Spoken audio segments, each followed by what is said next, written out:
Deutsch lernen durch Hören. Eigene Praxis eröffnen. Sabine arbeitet seit vielen Jahren als Pflegerin in einem Seniorenheim. Die Arbeit mit alten Menschen gefällt ihr sehr. Wenn nur diese vielen Nachtschichten nicht wären. Das macht mich auf Dauer krank. Ihre Kollegin Sandra stimmt zu. Ja, ich hätte auch gerne wieder ein geregeltes Leben. Neulich hatte ich die Idee, mich selbstständig zu machen. Man könnte einen Pflegedienst gründen. Dann kann man die Menschen zu Hause pflegen und versorgen. Aber alleine wage ich diesen Schritt nicht. Sabine überlegt. Ambulante Pflege wäre eine sehr gute Lösung. Wir könnten gemeinsam unsere eigene Praxis eröffnen. Lass uns mal im Internet nachforschen, wie die Voraussetzungen dafür sind. Sabine und Sandra erkundigen sich bei den Behörden, welche Schritte sie gehen müssen. Ein paar Wochen später entscheiden sie sich dafür. Sie werden es wagen und sich selbstständig machen. Jetzt müssen wir schlau sein, sagt Sandra. Im Dezember bekommen wir Weihnachtsgeld. Das sollten wir unbedingt noch mitnehmen. Wir dürfen aber erst im April kündigen. Sonst müssen wir das Weihnachtsgeld zurückzahlen. Darauf hat uns Herr Menzel extra noch hingewiesen. Herr Menzel ist ihr Berater von der Sparkasse. Sabine und Sandra wollen dort einen Kredit aufnehmen. In den ersten Monaten werden sie von den Einnahmen noch nicht leben können. Außerdem brauchen sie ein Büro und 2 Firmenwagen. Man muss so viel bedenken. Sabine schaut in ihre E-Mails. Hier ist noch eine Nachricht vom Finanzamt. Alle wollen nur unser Geld. Heute ist es endlich soweit. Sabine und Sandra eröffnen ihr eigenes Geschäft. Pflegedienst Helfende Hände steht an der Tür. Das Logo haben sie auch auf ihren Autos angebracht. Sabine freut sich. Jetzt kann es losgehen. Ich habe gestern noch die letzten Flyer verteilt. Die Zeitungsanzeige ist heute erschienen. Sandra nickt. Und ich habe bei Facebook alle meine Freunde informiert. Schau, da hinten kommt Frau Weber. Sie könnte unsere erste Kundin sein. Ihr Mann braucht Pflege. Sie will ihn nicht ins Heim bringen. Hallo, Frau Weber. Kommen Sie doch kurz rein. Wir haben eine wunderbare Neuigkeit für Sie. Ihr Mann muss nicht ins Heim. Wir können uns um ihn kümmern. Fortsetzung folgt.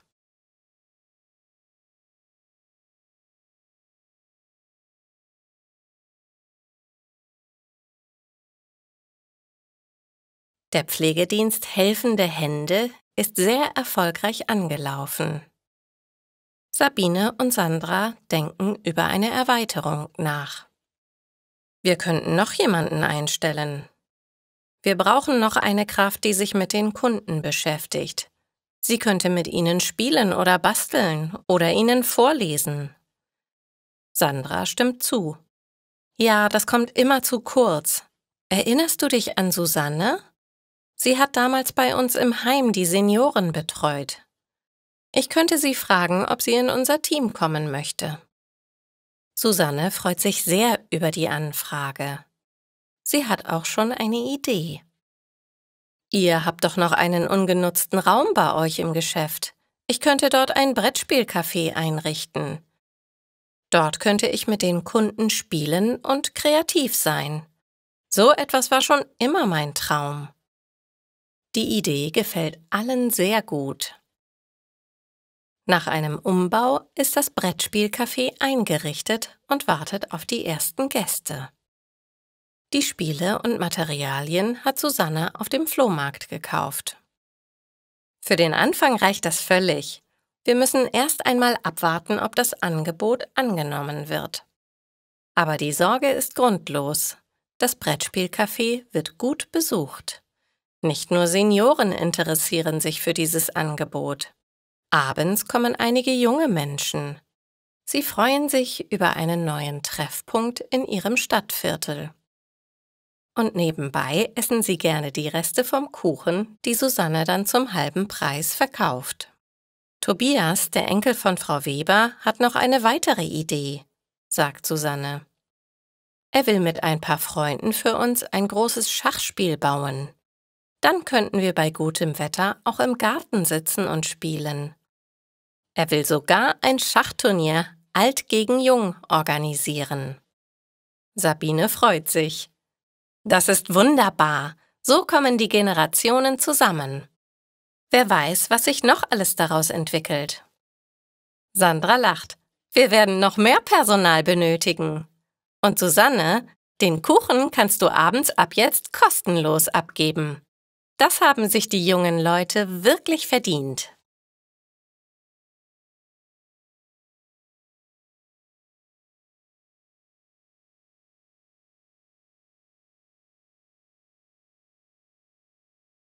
Inzwischen ist ein Jahr seit der Gründung des Pflegedienstes Helfende Hände vergangen.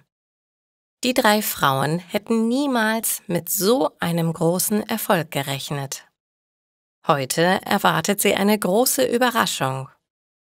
Frau Weber hat um einen Termin gebeten. Sie war die erste Kundin. Das Team hat ihren Mann gepflegt. Herr Weber ist vor einem Monat gestorben. »Hallo Frau Weber, wie geht es Ihnen denn heute?« Susanne nimmt die alte Dame in die Arme. »Ach, was soll ich sagen? Das Leben geht weiter. Mein Mann hatte ein gutes letztes Jahr mit Ihnen. Jetzt geht es um mich. Ich werde schwächer und brauche Hilfe.« Sabine nickt. »Ja, wir helfen Ihnen gerne.« Sandra kommt mit einem Tablett in den Raum. Kaffee und selbstgemachter Kuchen für alle. Sabine möchte wissen, was können wir denn für Sie tun, Frau Weber? Die alte Dame hat eine Idee. Sie wissen ja, dass mein Haus sehr groß ist. Ich brauche aber nicht so viel Platz. Ich dachte daran, nur die erste Etage zu bewohnen. Im Dachgeschoss wohnt mein Enkel Tobias. Die unteren Zimmer sind dann frei. Wie wäre es, wenn Sie mit Ihrem Pflegedienst dort einziehen? Die Räume hier sind ohnehin zu klein für Ihre Firma geworden. Ich würde sie Ihnen gerne zu einem günstigen Preis vermieten. Sie müssten sich allerdings um mich kümmern. Die 3 Frauen schauen sich an. Was für eine wunderbare Idee! Susanne ist begeistert. Dann hätten wir viel mehr Platz für unsere Angebote.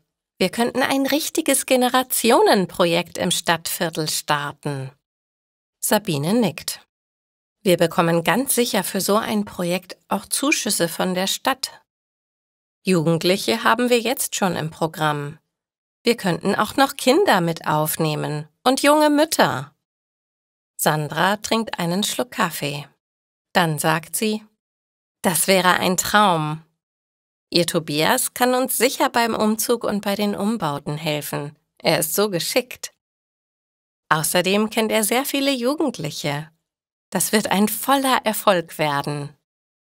Alle sind sich einig. Der Weg in die Selbstständigkeit hat sich gelohnt.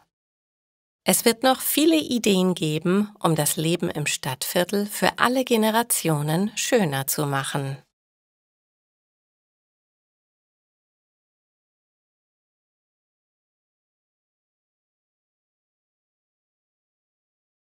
Ein inspirierendes Vorbild. Maggie schaut aus dem Fenster.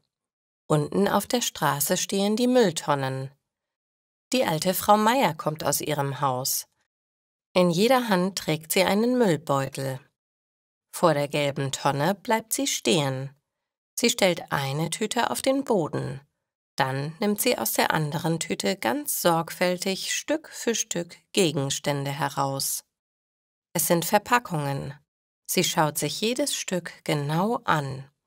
Dann wirft sie es in die gelbe Tonne. Manche Dinge zerlegt sie. Ein Stück kommt in die Tonne. Den Rest steckt sie wieder in die Tüte. Maggie wundert sich. Warum wirft sie nicht gleich die ganze Tüte in die Tonne? Komisch. Frau Meier klappt den Deckel der gelben Tonne wieder zu. Sie öffnet die blaue Tonne. Auch jetzt kontrolliert sie jedes einzelne Teil, bevor sie es in die Tonne wirft. Eine Tüte ist jetzt leer. Frau Meier faltet sie zusammen. Dann steckt sie in ihre Jackentasche. Mit der anderen Tüte geht sie zur grauen Mülltonne. Sie öffnet den Deckel. Dann wirft sie die Tüte samt Inhalt hinein. Sie schließt den Deckel wieder und geht zurück ins Haus. Maggie ist neugierig. Sie möchte wissen, warum sich Frau Meier so viel Mühe mit dem Müll gibt. Sie geht ins Treppenhaus und wartet dort auf Frau Meier. »Hallo, Frau Meier, darf ich Sie etwas fragen?« Frau Meier nickt freundlich. »Warum sortieren Sie den Müll so sorgfältig? Es kommt doch sowieso alles zusammen auf die Deponie.« »Das stimmt nicht ganz. Das Altpapier ist ein wichtiger Rohstoff. Wir sollten das Altpapier von dem anderen Müll trennen. Nur so kann man es recyceln. Dann müssen nicht so viele Bäume gefällt werden. Das hilft dem Klimaschutz. Plastikmüll wird sortiert, gewaschen und geschmolzen. Daraus kann man neue Artikel herstellen. Auch das ist gut für die Umwelt. Nur der Hausmüll aus der grauen Tonne wird einfach verbrannt.« Maggie hat ein schlechtes Gewissen. Ich habe das bisher nicht so streng gesehen. Oft werfe ich Dinge einfach unsortiert weg. Danke für die Information. Maggie geht in ihre Küche. Dort steht ihr Mülleimer. Hier wirft sie immer alles unsortiert hinein. Maggie holt 2 Plastiktüten aus einer Schublade. In Zukunft werde ich den Müll trennen. Frau Meier ist ein großes Vorbild für mich. Es ist mir peinlich, dass mir eine alte Frau den Umweltschutz erklären musste. Ich hätte es besser wissen müssen. Frau Meier hat mich inspiriert, anders zu denken. Das muss ich Jasmin erzählen. Sie hat auch nur einen Mülleimer in der Küche.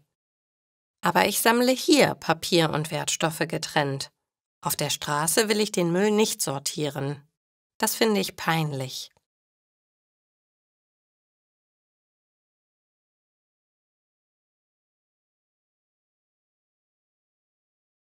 Die Bedeutung von Freundschaft. Lotte und Laura sind seit ihrer Schulzeit beste Freundinnen. Viele wundern sich. Die beiden passen doch gar nicht zusammen. Wie kommt es, dass sie so gut befreundet sind? Tatsächlich sind Laura und Lotte sehr verschieden. Laura ist verspielt und lebenslustig. Lotte dagegen ist sehr ordentlich und diszipliniert. Aber zusammen sind die beiden ein perfektes Team. Auch heute noch unternehmen sie viel zusammen. Sie sind beide in Rente und haben viel Zeit. Heute machen die beiden Freundinnen einen Spaziergang durch die Stadt. Sie wollen sich Schaufenster ansehen. Später möchten sie noch zusammen einen Kaffee trinken. »Ach, Lotte, ist das nicht ein herrliches Wetter heute?« Laura schiebt ihren roten Rollator mit Schwung über den Gehweg.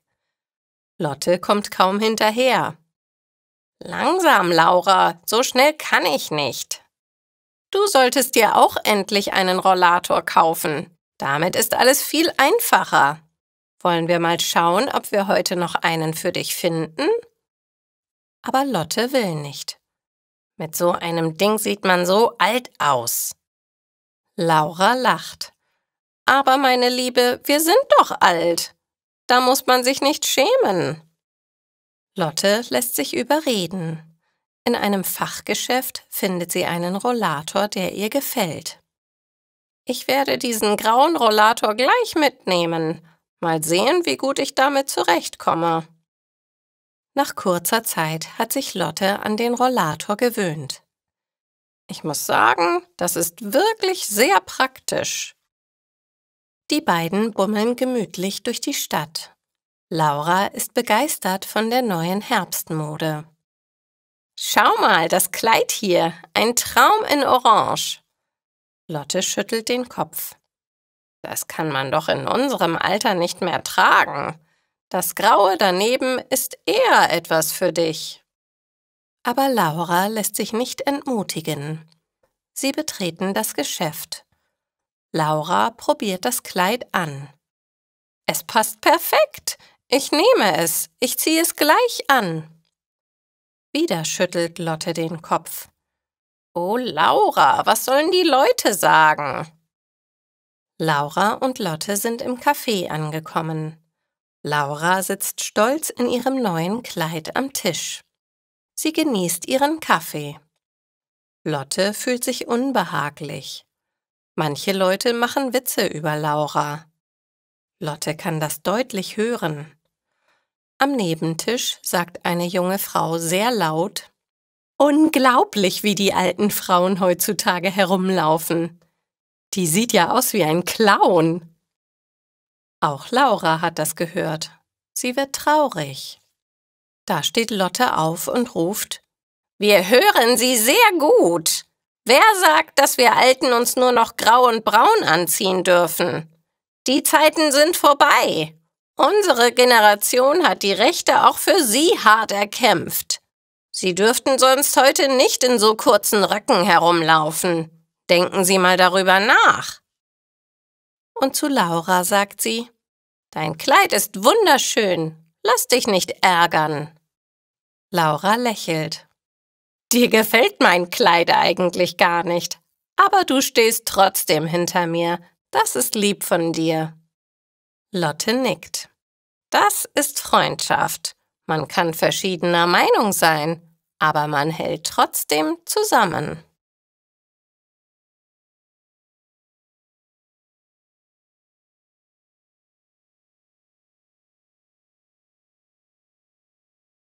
Sie ist wirklich einzigartig. Clara hat ein einzigartiges Talent. Sie kann zaubern. Natürlich kann sie nicht wirklich zaubern, aber sie kann aus jeder Situation das Beste machen. Ein typisches Beispiel.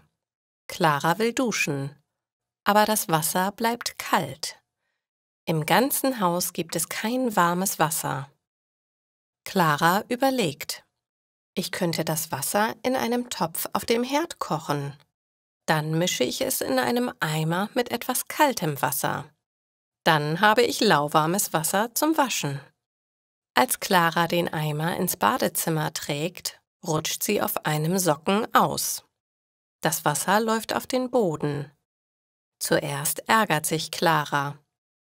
So geht das nicht. Jetzt muss ich neues Wasser kochen. Doch dann überlegt sie: Jetzt ist der Boden schon nass. Den kann ich doch gleich putzen. Clara nimmt ein Putztuch und wischt den Boden. Im Eimer ist noch etwas Wasser. Das benutzt sie zum Waschen. Ich kann mir auch mit kaltem Wasser die Zähne putzen. Das ist nicht so schlimm. Clara hat immer gute Laune. Ihre Freunde beneiden sie um dieses Talent. Sie sitzt mit Lars und David im Café. Clara erzählt, was heute früh passiert ist. David sagt: Clara, du bist wirklich einzigartig. Wie machst du das immer? Aber Clara weiß es selbst nicht so genau. Meine Oma sagt immer, wenn eine Tür zugeht, geht eine andere auf.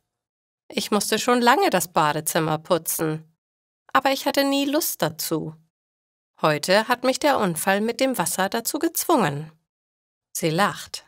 Jetzt muss ich das am Samstag nicht machen. Ich habe also etwas gewonnen. Auf dem Heimweg stolpert Clara. Sie fällt hin. Die Hose ist am Knie aufgerissen.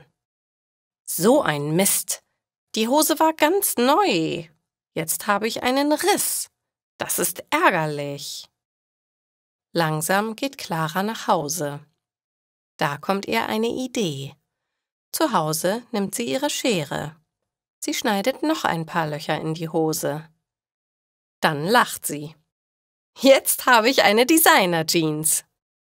Claras Talent ist wirklich einzigartig.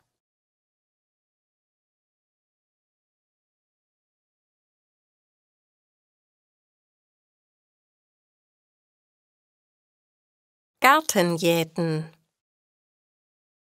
Es ist Sommer. Julia sitzt mit ihrem Hund Tobi im Garten. Sie hat einen freien Tag. Heute machen wir es uns mal so richtig gemütlich. Zufrieden schaut sie sich in ihrem Garten um. Es gibt ein großes Beet mit Blumen. Sie hat sie schon im April gesät. Jetzt blühen sie in allen Farben. Bienen fliegen hin und her. Sie sammeln Nektar aus den Blüten. In einer Ecke des Gartens hat Julia Gemüse gepflanzt. Sie freut sich schon auf den Salat zum Abendessen. Julia steht auf und schaut nach ihren Pflanzen. Im Gemüsebeet wachsen Brennnesseln und andere Pflanzen. Der Salat ist kaum noch zu erkennen. Ach du meine Güte, hier ist alles voller Unkraut. Ich muss unbedingt jäten, sonst wächst mein Salat nicht richtig. Julia holt ihre Gartenhandschuhe und einen Eimer. Dann kniet sie sich an den Rand des Beetes. Sie zupft das Unkraut aus und legt es in den Eimer. Der ist schon bald voll. Sie leert ihn in einer Ecke des Gartens aus. Dort ist ihr Komposthaufen. Hier sammelt sie auch die Schalen von Kartoffeln und Reste von Obst und Gemüse. Diese Pflanzenteile werden mit der Zeit zu gutem Dünger. Tobi beobachtet sie ganz genau. Er sitzt brav neben ihr und schaut ihr zu. Julia schwitzt. Sie will sich ein Glas Wasser holen. Tobi, du bleibst hier. Ich bin gleich wieder da. Julia geht ins Haus. Sie füllt eine Flasche mit Leitungswasser. Da klingelt ihr Handy. Julia telefoniert eine Weile mit ihrer Freundin. Dann geht sie zurück in den Garten. Oh nein, Tobi, was machst du da? Tobi steht mitten im Salatbeet. Eifrig gräbt er mit seinen Pfoten in der Erde. Offensichtlich will er beim Unkrautjäten helfen. Julia weiß nicht, ob sie lachen oder weinen soll. Denn Tobi hat nicht nur Unkraut ausgegraben, auch kleine und große Salatköpfe liegen in der Gegend herum. Okay, Tobi, jetzt ist es aber genug. Komm raus aus dem Beet. Julia möchte mit ihrem Hund nicht schimpfen. Er hat es bestimmt gut gemeint. Sie sammelt die Salatpflanzen ein. Das ist viel zu viel für mich alleine. Das kann ich nicht alles essen. Ich werde mal bei den Müllers klingeln. Sie haben eine große Familie. Sie werden sich sehr über den Salat freuen.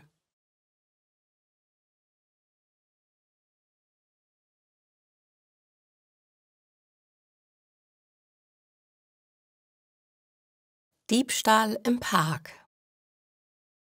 Lori hat Feierabend.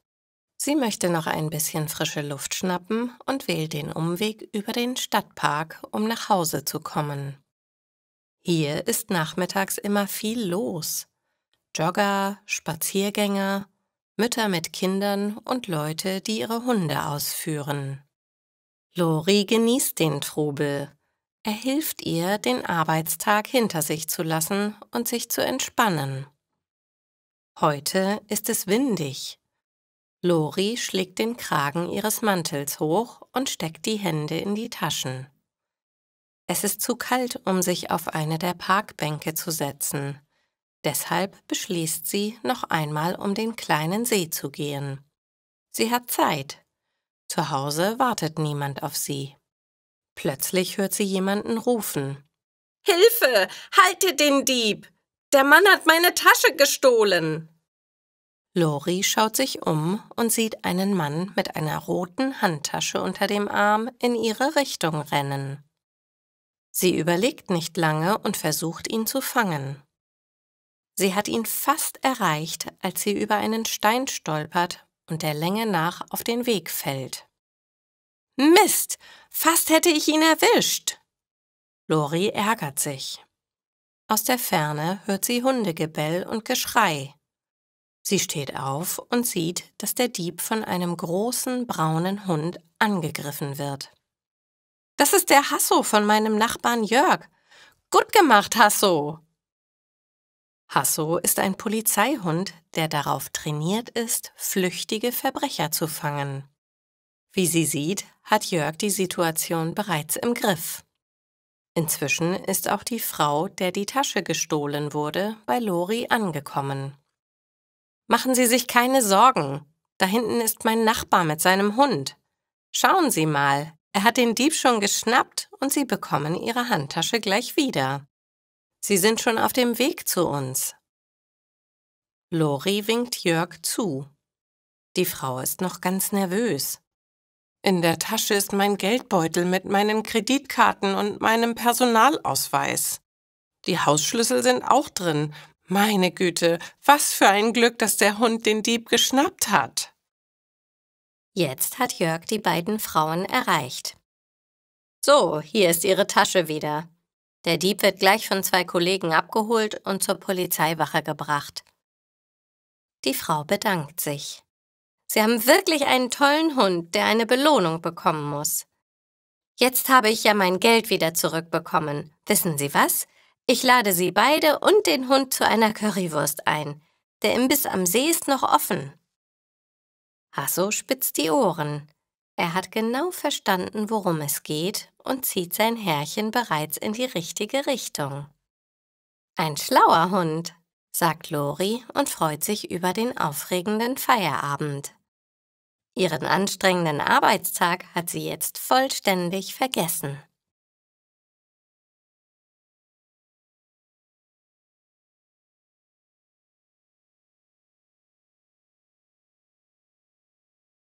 Eine Veränderung im Leben. Susi fühlt sich nicht gut. Ihr ist seit Tagen übel. Sie ist den ganzen Tag müde. Sie hat sich für heute bei der Arbeit krank gemeldet.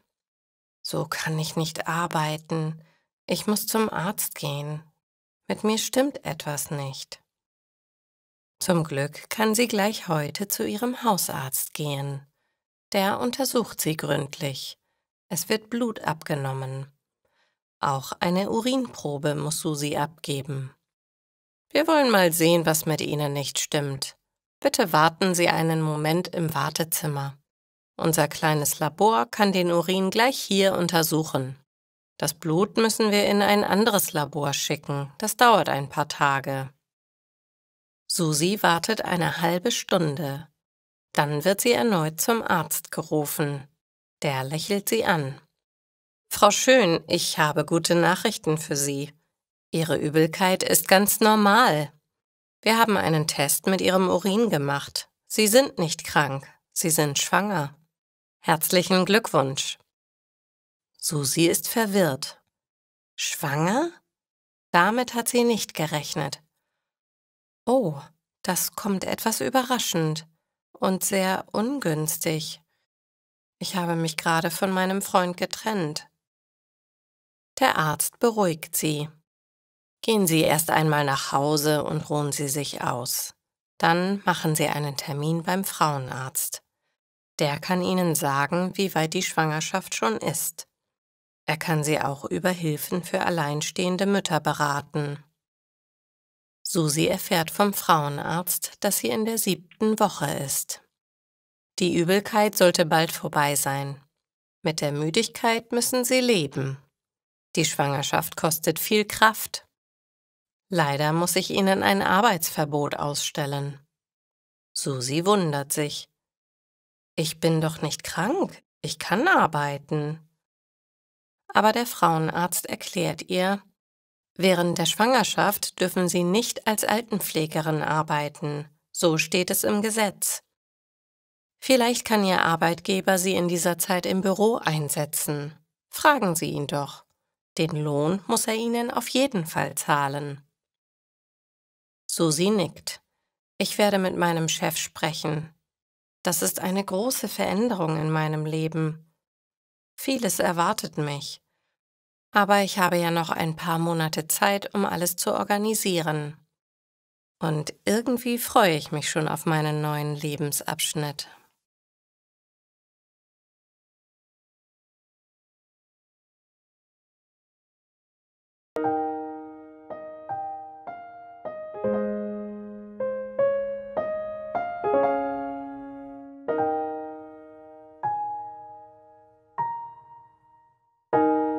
Du bist so wild wie das Meer, so stürmisch wie der Wind.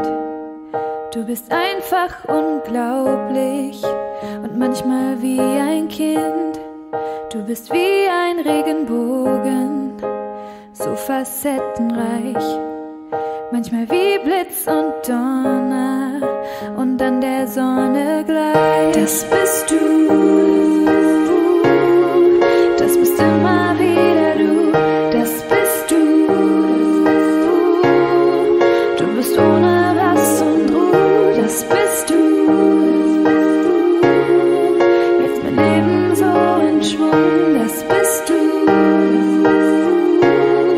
du hältst unsere Liebe jung. Du bist das Salz in meiner Suppe, die Paprika so scharf. Du bist süß wie Schokolade, manchmal bitter, manchmal zart. Du bist manchmal wie ein Kaktus, fährst deine Stacheln aus.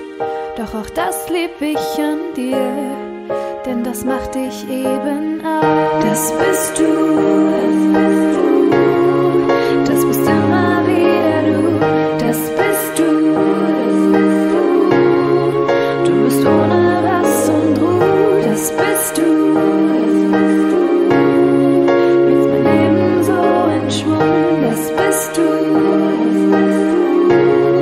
du hältst unsere Liebe jung. Das bist du, das bist du,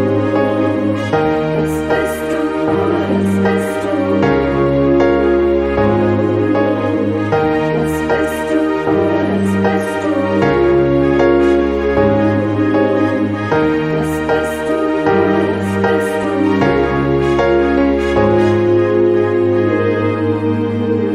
das bist du, das bist du. Das bist du,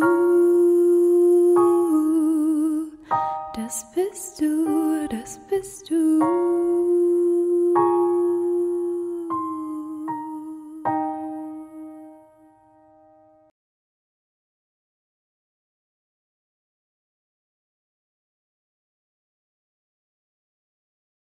Traurig, aber wahr. Helen sitzt vor dem Wäschekorb. Das kann doch nicht wahr sein. Das ist doch jedes Mal das Gleiche. Wie kann so etwas passieren? Ihr Freund Tom schaut sie fragend an. Was ist denn passiert? Du bist ja ganz verzweifelt. Jedes Mal, wenn ich die Wäsche aus der Waschmaschine herausnehme, fehlt etwas. Meistens sind es Socken. Ich habe eine ganze Schublade voll mit einzelnen Socken. Ich hoffe immer, dass ich sie irgendwann wiederfinde. Und jetzt fehlt wieder eine Socke. Tom lacht. Helen ärgert sich. Das ist nicht lustig. Das ist unheimlich. Warum verschwinden die Socken? Und wo sind sie jetzt? Hat die Waschmaschine sie gefressen? Tom holt sein Handy. Schau mal, ich habe neulich zufällig ein Video gesehen. Es heißt Die verschwundene Socke. Darin wird das ganz gut erklärt. Die Socke ist klein. Durch die Bewegungen in der Maschine kann sie in die Gummidichtung geraten. Dann wandert sie immer weiter. Schließlich bleibt sie am Heizstab hängen. Helen erschrickt. Am Heizstab? Dann geht die Maschine kaputt. Aber Tom kann sie beruhigen. Nein, da löst sie sich irgendwann auf. Das Problem haben alle Waschmaschinen. Traurig, aber wahr. Helen überlegt. Das ist ärgerlich. Ich habe so viele schöne Socken. Viele habe ich sogar selbst gestrickt. Die möchte ich nicht verlieren. Muss ich sie jetzt alle mit der Hand waschen? Tom schüttelt den Kopf. Nein, das musst du nicht. Wir besorgen einen kleinen Beutel. Da steckst du einfach mehrere Socken rein. Die werden dann zusammen mit dem Beutel gewaschen. Aber dann ist das Stück groß genug. Es kann nicht mehr in die Dichtung geraten. Tom, du bist genial! Ich finde, du solltest in Zukunft die Hausarbeit übernehmen. Du hast immer die besten Lösungen. Tom lacht. Die Wäsche mache ich gerne, aber nur, wenn du weiterhin für die Lasagne zuständig bleibst.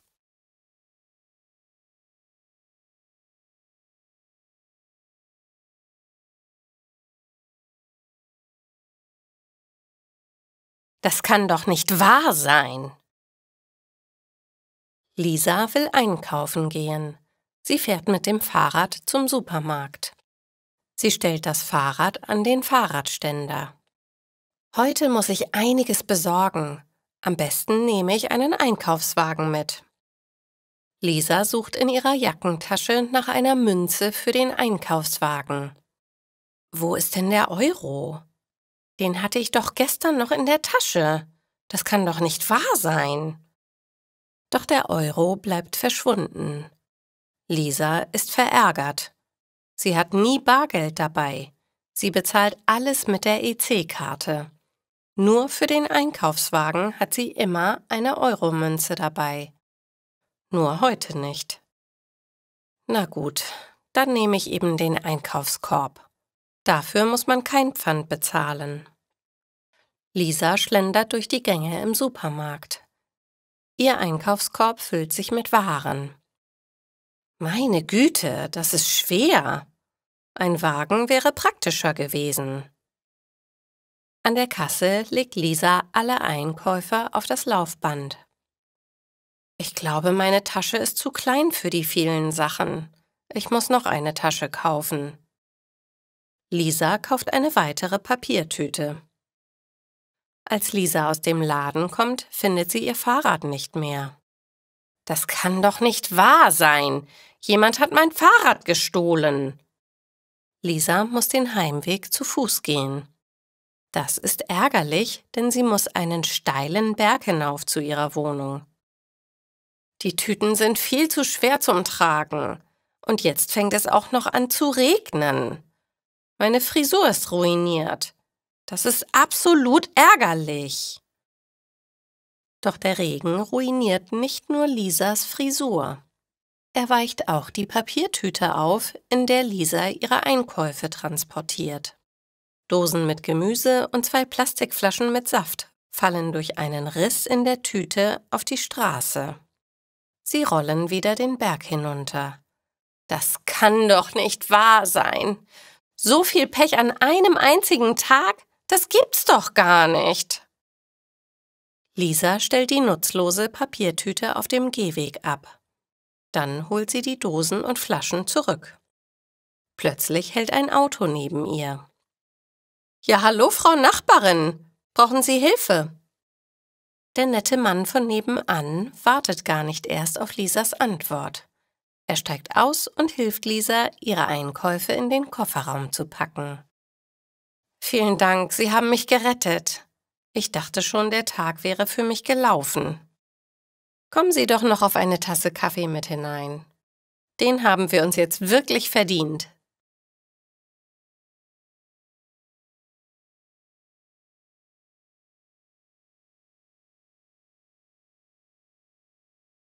Die Schule abbrechen. Manuela hat keine Lust zu lernen. Sie sitzt schon seit Stunden vor ihrem Mathebuch, aber sie hat noch keine Seite umgeblättert. Immer diese dumme Schule. Wozu brauche ich Mathe oder Chemie? Manuela trifft eine Entscheidung. Sie klappt das Buch zu. Dann geht sie in die Küche. Ihr Vater bereitet dort gerade das Abendessen zu. »Papa, ich muss dir etwas sagen. Ich werde die Schule abbrechen. Das Lernen bringt mir nichts. Bitte sei mir nicht böse.« Der Vater dreht sich um und sagt, »Das ist ja wunderbar. Dann kannst du ab morgen die Hausarbeit übernehmen. Ich muss dann nach der Arbeit nicht mehr kochen, waschen und putzen. Ich könnte wieder ganztags arbeiten. Mein Chef wird sich freuen. Das ist eine hervorragende Idee von dir. Du bist jetzt in der 12. Klasse. Das reicht für ein Mädchen. Du musst kein Abitur machen. Komm her, ich zeige dir, wie man kocht. Manuela ist verwirrt. Bist du nicht sauer? Der Vater schüttelt den Kopf. Nein, ich bin nicht verärgert. Komm, hilf mir beim Kochen. Ab morgen musst du das alleine machen.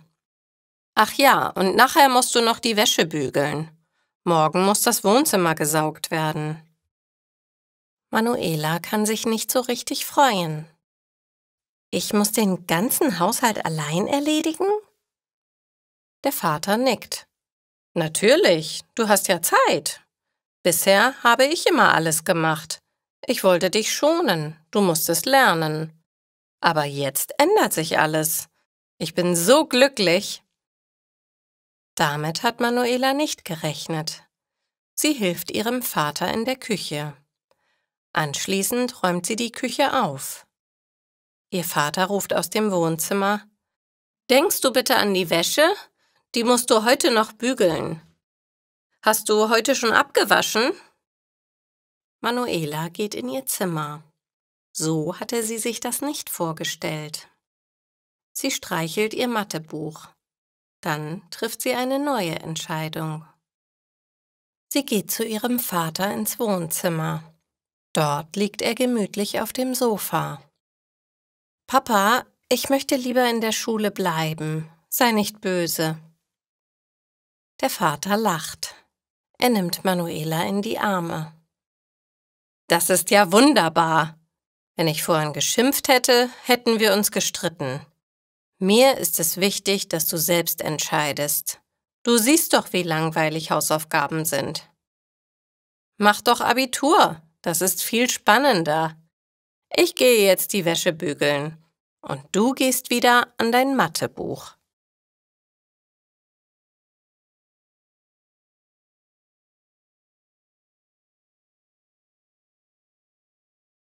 Wohnungswechsel. Samira wohnt seit einem Jahr in einer WG in Bremen. Anfangs war sie begeistert davon, mit mehreren Studenten in einer gemeinsamen Wohnung zu wohnen. Aber die anderen Mitbewohnerinnen sind ihr oft zu anstrengend. Jessie lässt ihre Kleidung überall herumliegen. Susi hört bis spät abends laute Musik. Vanessa kocht gerne, aber sie wäscht selten ihr benutztes Geschirr ab. Das geht mir auf die Nerven. So kann ich mich nicht auf mein Studium konzentrieren. Ich suche mir eine eigene Wohnung. Samira musste lange suchen, bis sie eine Wohnung gefunden hat. Aber jetzt hat sie es endlich geschafft. Die neue Wohnung liegt in der Nachbarschaft. Das ist praktisch. So muss ich für den Umzug kein Auto mieten. Meine Freunde helfen mir sicher beim Tragen. Heute ist Umzugstag. Samira hat schon alles in Kartons eingepackt. Die großen Möbelstücke hat sie auseinandergebaut. Wo bleibt Fred? Er wollte doch schon längst hier sein. Plötzlich klingelt Samiras Handy. Fred ruft an. Es tut mir so leid, ich bin im Krankenhaus. Ich habe mir den Fuß gebrochen. Ich kann dir heute nicht helfen. Samira tröstet ihn. Oh je, gute Besserung. Kai und Sam kommen gleich. Dann müssen wir eben öfter laufen. Aber das ist kein Problem. Samiras Handy klingelt erneut. Diesmal ist es Kai. Es tut mir leid, Sam und ich können dir heute nicht helfen. Unser Auto hat eine Panne. Wir sind in der Nähe von Kassel. Der Abschleppdienst sollte bald hier sein. Aber bis Bremen schaffen wir es heute nicht mehr. Samira hat auch dafür Verständnis. Aber sie ist traurig. So ein Pech. Die Kisten kann ich doch alleine transportieren. Ich habe ja den alten Handwagen von Oma Else. Aber was ist mit den Möbeln? In diesem Moment schaut Vanessa in Samiras Zimmer. Sie hat mitgehört, was passiert ist. Weißt du was? Wir helfen dir. Du hättest uns doch fragen können. Wir sind zwar nicht so stark wie deine Freunde, aber wir haben Ausdauer. Mach dir keine Sorgen, wir schaffen das auch ohne Männer. Tatsächlich helfen alle 3 Mitbewohnerinnen mit. Nach 4 Stunden ist alles geschafft. Samira muss nur noch auspacken und die Möbel wieder zusammenbauen. Das mache ich erst morgen, beschließt Samira. Jetzt probieren wir die Küche aus. Es gibt Spaghetti für alle. Aber ich muss erst herausfinden, in welchem Karton die Töpfe sind.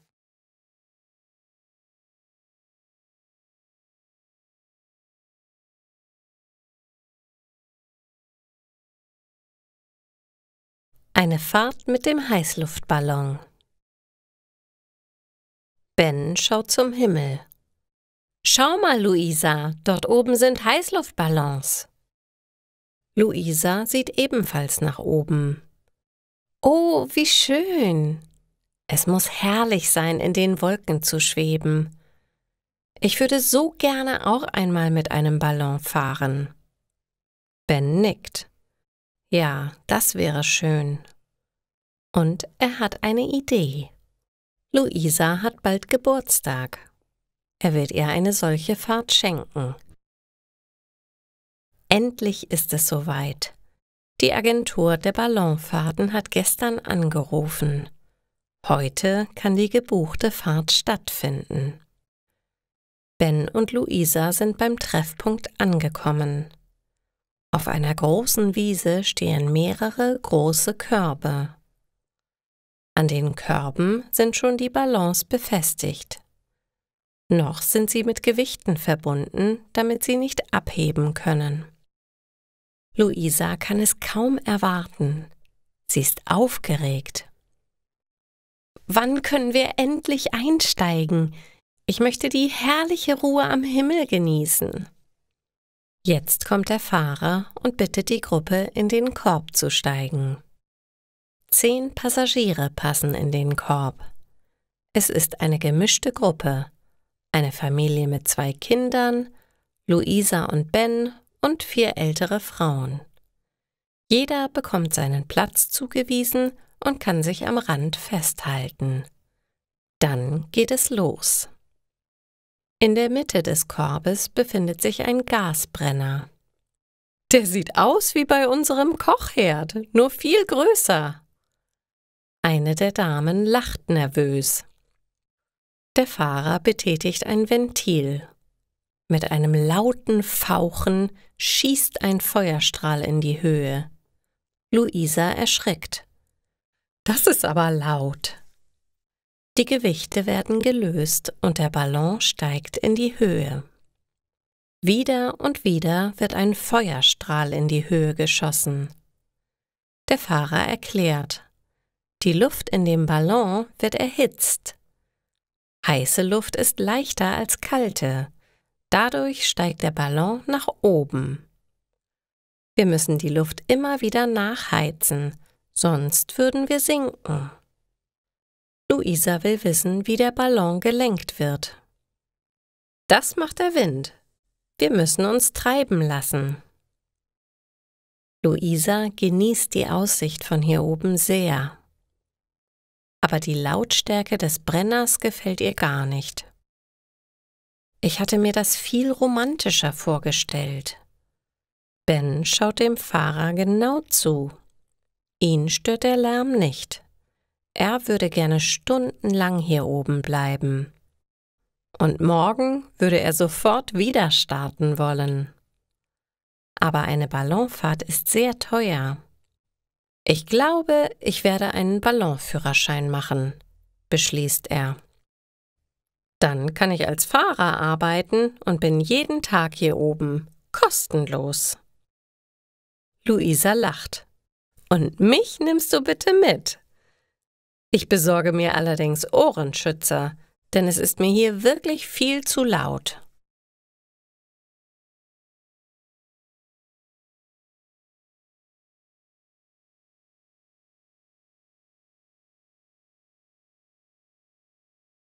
Schlimmster Unfall beim Friseur.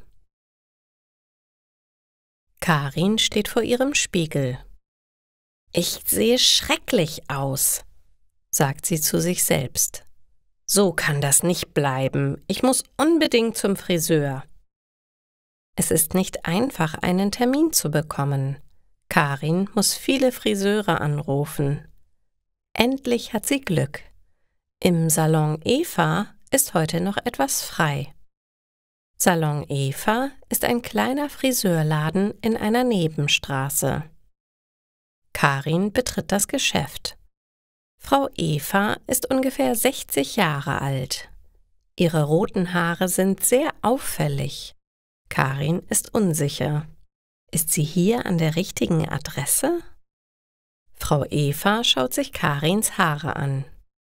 »Ich sehe schon, Sie brauchen einen neuen Haarschnitt. Oder möchten Sie Locken?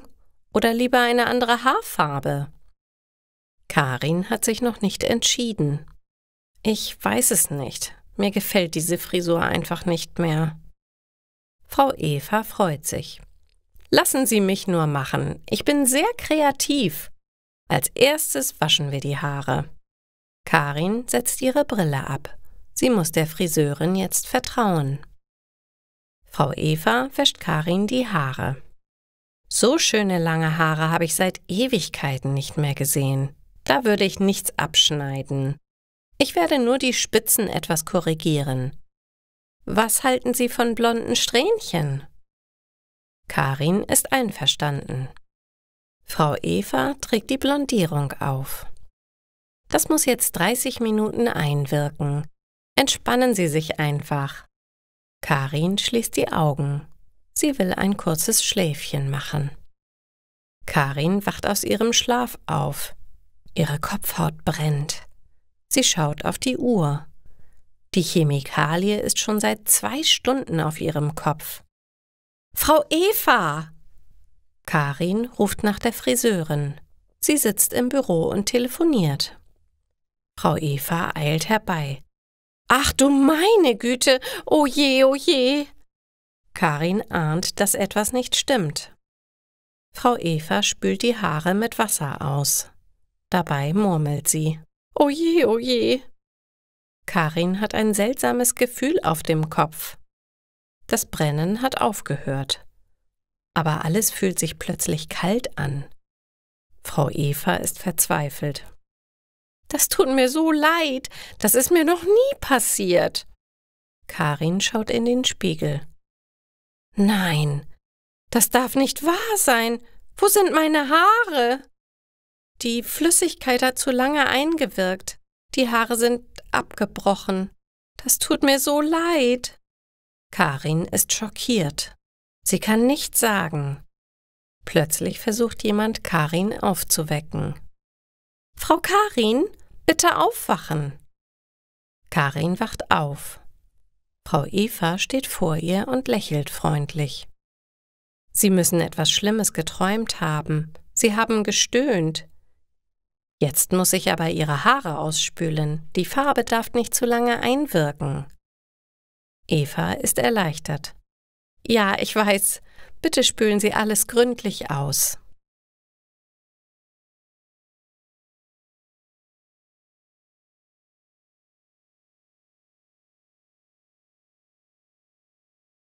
Ich will eine Gehaltserhöhung. Luisa wohnt mit ihrer Familie in einem kleinen Haus am Stadtrand. Ihr Mann Tom arbeitet in der Stadt. Ihre Kinder Kevin und Chantal gehen in die Grundschule. Wenn morgens alle aus dem Haus gehen, beginnt Luisas Arbeitstag. Sie macht Ordnung im Haushalt, wäscht die Wäsche und geht einkaufen. Danach kocht sie das Mittagessen für die Kinder. Tom bekommt seinen Teil abends. Sie wärmt es für ihn in der Mikrowelle auf.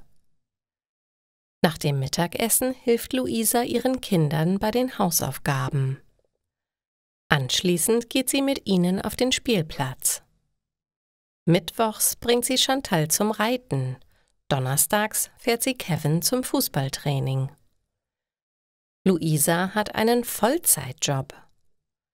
»Ich will auch mal eine Gehaltserhöhung, so wie du sie immer bekommst«, Leider sieht Tom das anders. Er sagt: »Du kannst den ganzen Tag daheim sein. Ich muss immer zur Arbeit fahren. Du hast es viel besser als ich. Nie hast du Stress.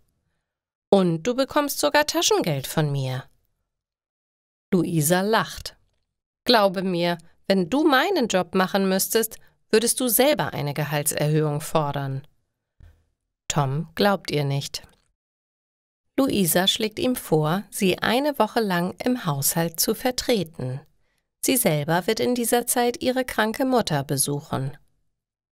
»Das schaffe ich mit links.« Tom nimmt eine Woche Urlaub. Es ist nicht einfach, mit 2 Kindern einen Haushalt zu führen. Man braucht Routine. Für Tom ist aber alles neu. Er hat sich nie um den Haushalt gekümmert. Bisher hat Luisa immer alles erledigt. Tom vergisst am Montag, dass er einkaufen muss. Deshalb hat er am Dienstag nichts zum Kochen im Haus. Gut, dass es den Pizzadienst gibt. Die Kinder finden das nicht schlimm. Aber sie finden es nicht gut, dass Tom nicht weiß, wo Chantals Reitschule ist. Er bringt Kevin am Donnerstag zu spät zum Training. Dann vergisst er fast, ihn wieder abzuholen.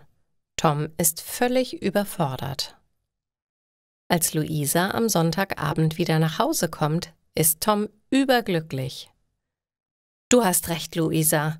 Dein Job ist genauso anstrengend wie meiner. Ab sofort bekommst du doppelt so viel Taschengeld. Und du darfst freitags machen, was du möchtest.« Luisa freut sich. Sie bekommt eine Gehaltserhöhung und einen freien Tag. Dafür musste sie nicht einmal in den Streik treten. Manchmal ist es sinnvoll, eine Weile lang die Rollen zu tauschen. Danach versteht man einander viel besser.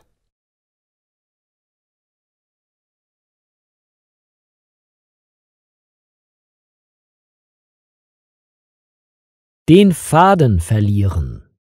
Wenn jemand beim Sprechen den Faden verliert, dann bedeutet das, er weiß nicht weiter. Also hat er vergessen, was er eigentlich sagen wollte. Patrick hält in der Schule einen Vortrag über seine Reise nach Indien.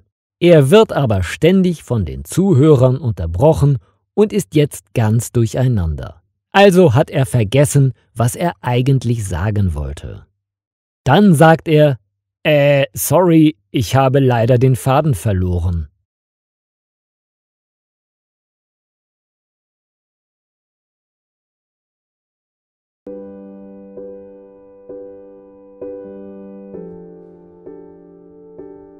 Es vergehen Stunden, Tage und Nächte. Ich starre aufs Telefon. Wann rufst du endlich an? Endlich ein Klingelton. Bist du dran? Ich höre nur einen Atem, doch ich spüre, das bist du. Kann es kaum erwarten, deine Stimme zu hören und du. Bitte sag doch nur ein Wort, nimm den Druck von meiner Seele, sag, dass du am anderen Ende bist, ich mich nicht mehr länger quäle. Ich sende dir meine Gedanken, hast du mich nicht vermisst? Unser Streit war unnötig, den man besser schnell vergisst. Es waren nur Kleinigkeiten, heute sehe ich es ein. Doch du fehlst mir so und ich fühle mich so allein. Bitte sag doch nur ein Wort, nimm den Druck von meiner Seele, sag, dass du am anderen Ende bist, ich mich nicht mehr länger quäle.